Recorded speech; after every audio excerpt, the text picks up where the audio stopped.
Hello everyone and welcome back to Assorted Australian Politics. I'm Nick. It's been a long time, but I'm back, and today I'm going to be talking about a potential leadership election that could be happening fairly soon between Sussan and Andrew Hastie.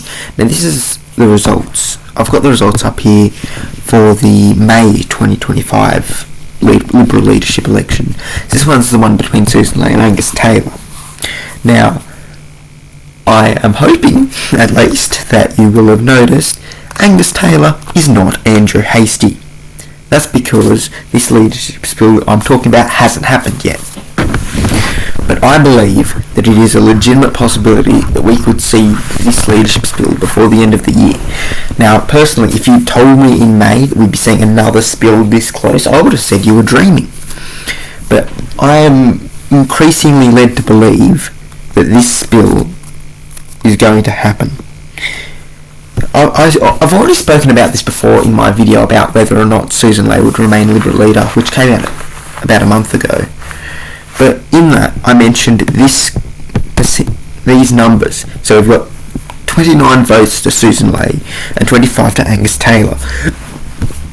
But the key thing that needs to be looked at here is the reported voting intentions, and you will notice that three of the votes for Sussan, one of them is outgoing Senator Holly Hughes, one is Giselle Captarian, who was presumed to have won Bradfield at the time, but we now know did not, and Linda Reynolds, who was again a senator, but he's not anymore. So that is 3 key votes gone for Sussan.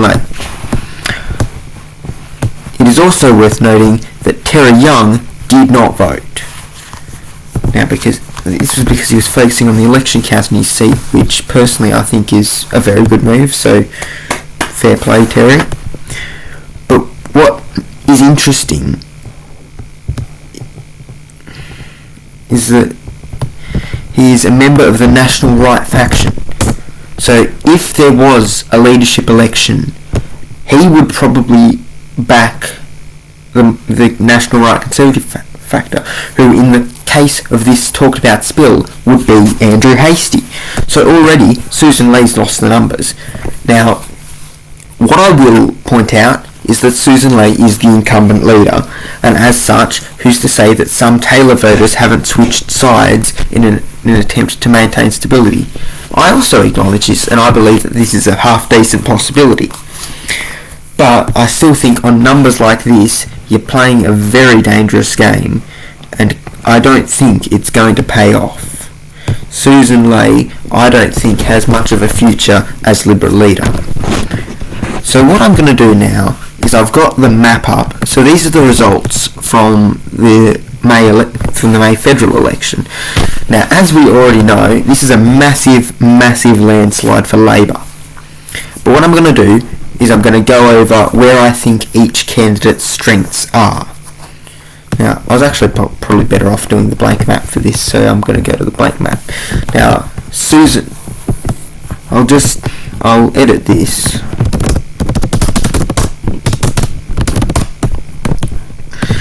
Probably really should have thought about this in.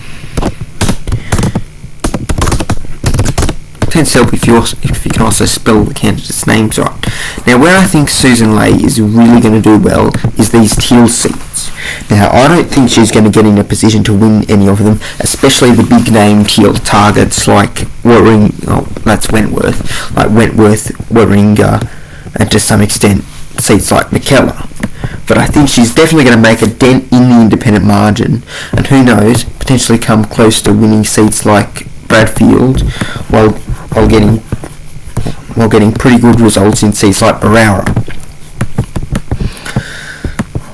Whereas Andrew Hastie, he's located completely in Western Australia, and that's going to help him there. I think his Western Australian factor is definitely going to help the Liberals in Western Australia, because as we've seen at the last 2 federal elections and the last 3 state elections, it has swung massively to Labor. And if the Liberals want hope of winning those seats back, they're going to need something. they can't just afford to hope that Labor bides their time, because who knows how long that's going to be. There's every chance that with some of the numbers that we're seeing, like some of the numbers that we saw, like 55 plus on the two-party preferred in Western Australia, in what used to be a fairly half-decent Liberal state, that is not good, and they need to take some action to fix that. Now, Andrew Hastie could help. I think, now this is his seat here, Canning, so this is Mandurah and far south Perth. Now, I think he's definitely going to help around this sort of area. I'd say if he becomes leader and leads the Liberals to an election, I'd say expect some half-decent swings around the rural seats of Durrock and O'Connor. I think Bullwinkle would be a flip, and then probably doing quite well in some of the outer suburban seats, so like Pearce, Hasluck, maybe Burt, and maybe Brand.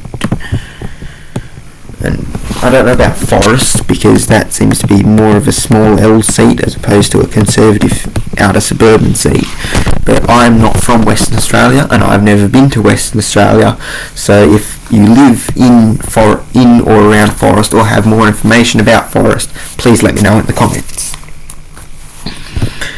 So, going back to Sussan Lay's strength, I think she's also going to do well in a place like Adelaide, which, again, can lean Liberal, but it's very small L Liberal. So I think if she were to become leader, I think she would give the Liberals a little bit of a boost in seats like, Sturt, Boothby, possibly others, get a bit of a swing towards them. But is that going to be enough to counter a benefit in Western Australia? But also, if Andrew Hastie is elected leader, then the Liberals have to be prepared to confront with the fact that this likely means that they would be kissing goodbye to a lot of the Teal seats. Because let's face it, Andrew Hastie is not going to be palatable at all to the type of people who would be open to voting Teals. We saw how they reacted to Scott Morrison, we saw how they reacted to Peter Dutton, so I don't think Andrew Hastie is going to be very different. And even still with Sussan Ley, I can't see it being a great result for them in these seats. Although it might be slightly better, as in they might win Bradfield, get a little bit of a swing to them in Barara, and maybe clinch back Kooyong. But I don't know. That's just my thoughts of what I think would happen. This spill hasn't happened yet. If and when it does, I will make a more in-depth video covering, like who voted for who. I'll do a little bit more research. And overall, it should be a half-decent video, so I guess if the spill happens, stay tuned. In the meantime, check out some of my other videos. Thanks for watching, and I'll see you soon.